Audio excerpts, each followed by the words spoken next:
રાજસ્થાનના જેસલમેર જિલ્લાથી આશરે 18 કિલોમીટર દૂર આવેલું કુલધેરા ગામ વર્ષોથી વિરાન છે। અહીં દૂર દૂર સુધી માત્ર ખંડેર જ દેખાય છે।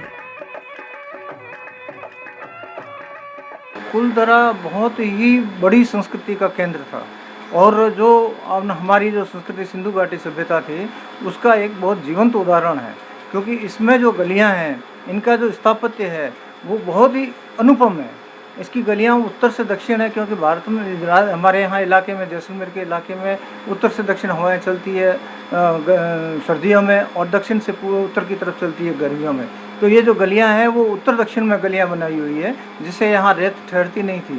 और इनके मकान जो है, मकान जितने भी थे, अमीर हो गरीब हो, सबका एक नक्शा और एक ही लाइन में थी सारी। पालीवाल ब्राह्मणोए आ गामनी स्थापना करी थी।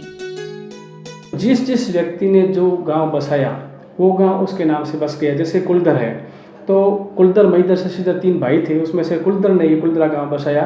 उसमें दूसरी जाति के लोग रह गए हमारे भाई बंधु, लेकिन जिसने जो बसाया उसके नाम से गांव बस गए। और 84 गांव पाली वालों के उन्होंने अपने अपने नाम से बसाए और सुविधा के हिसाब से जहाँ जहाँ उनको उपजाऊ जमीन मिली, सुरक्षित जगह मिली, अच्छी जगह मिली, वो 84 गांव उन्होंने बसाए। તમને જાણીને આશ્ચર્ય થશે કે કુલધરા સહિત 84 ગામોને એક જ રાતમાં ખાલી કરાવ્યા હતા। कोई भी जाति अगर एक साथ पलायन करती है तो उसकी अस्मिता पर आता है, इज्जत पर आती है, तब जाकर वो एकदम पलायन का निर्णय लेती है।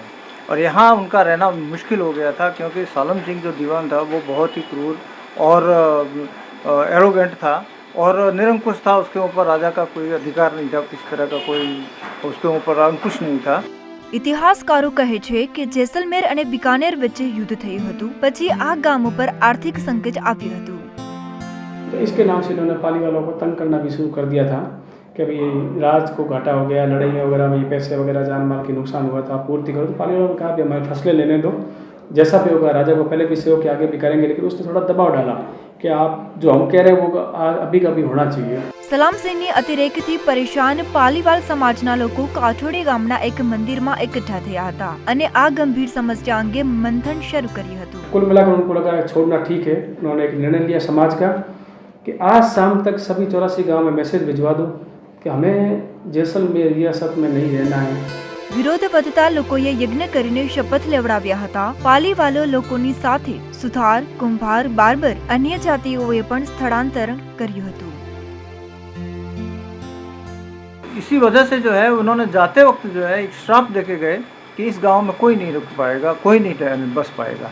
और आज भी वो गांव खाली पड़ा है और धीरे धीरे तक वो खंडहर होता गया और अभी भी ये खंडहरों का एक समूह है। आज कारण છે કે તેઓને શાપિત ગામો પણ કહેવામાં આવે છે। પાલીથી દેશ નિકાલ કર્યા પછી એક જૂથે જેસલમેર સિલ્ક રૂટ દ્વારા વેપાર શરૂ કર્યો અને જેસલમેરમાં સ્થાયી થવાનું નક્કી કર્યું।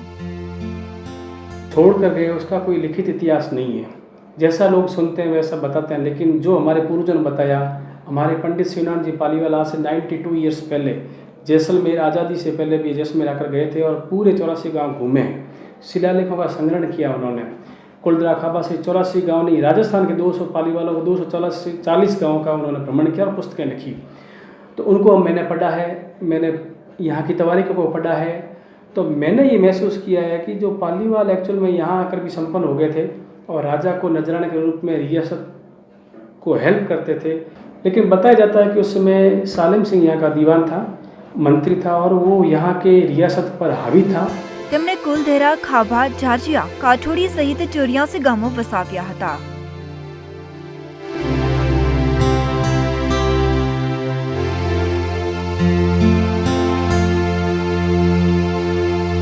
કુલધેરા હવે જેસલમેરનું એક મુખ્ય પર્યટન સ્થળ છે।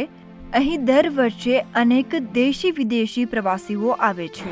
3-4 साल पहले सरकार ने कुछ प्राइवेट कंपनीज को ये काम दिया कुलधरा के संरक्षण का। तो उन प्राइवेट कंपनीज ने कुलधरा के संरक्षण के नाम पे इनको वास्तव में तो संरक्षण करना था, लेकिन इन्होंने कुछ जो मूल स्ट्रक्चर था पुराने गांवों का, जो मकानों के ढांचे थे, वो मॉन्यूमेंट का पार्ट थे, तो उनको इन्होंने गिरा दिया और उसकी जगह पे कुछ नई दुकानें और ऐसी कमर्शियल एक्टिविटीज़ करने की इन्होंने कोशिश की। तो ये चीज़ सही नहीं थी, कानून के हिसाब से भी और हमारी जो पारंपरिक मान्यता हैं उसके हिसाब से भी। तो इसके खिलाफ मैं हाई कोर्ट में गया, मैंने एक सिविल रिट जनहित याचिका हाई कोर्ट में लगाई। तो बहुत ही बढ़िया आदेश उसमें माननीय उच्च न्यायालय ने दिया। माननीय उच्च न्यायालय ने कहा कि किसी भी संरक्षित स्मारक के अंदर व्यावसायिक गतिविधियां अनुमत नहीं है, और न्यायालय ने अपने निर्णय में स्पष्ट आदेश दिया कि एक्चुअल मोन्यूमेंट की जो जगह है उस जगह किसी भी प्रकार की व्यावसायिक गतिविधि नहीं की जाए। કુલધરાને ભૂતિયા ગામ પણ કહેવામાં આવે છે અને પાલીવાલના શાપને કારણે ગામ પણ શાપિત છે. આત્મગૌરવને બચાવવાની આ વાર્તા હજી પણ જેસલમેરની વાદીમાં ગુંજી રહી છે. Bureau report ETV Bharat.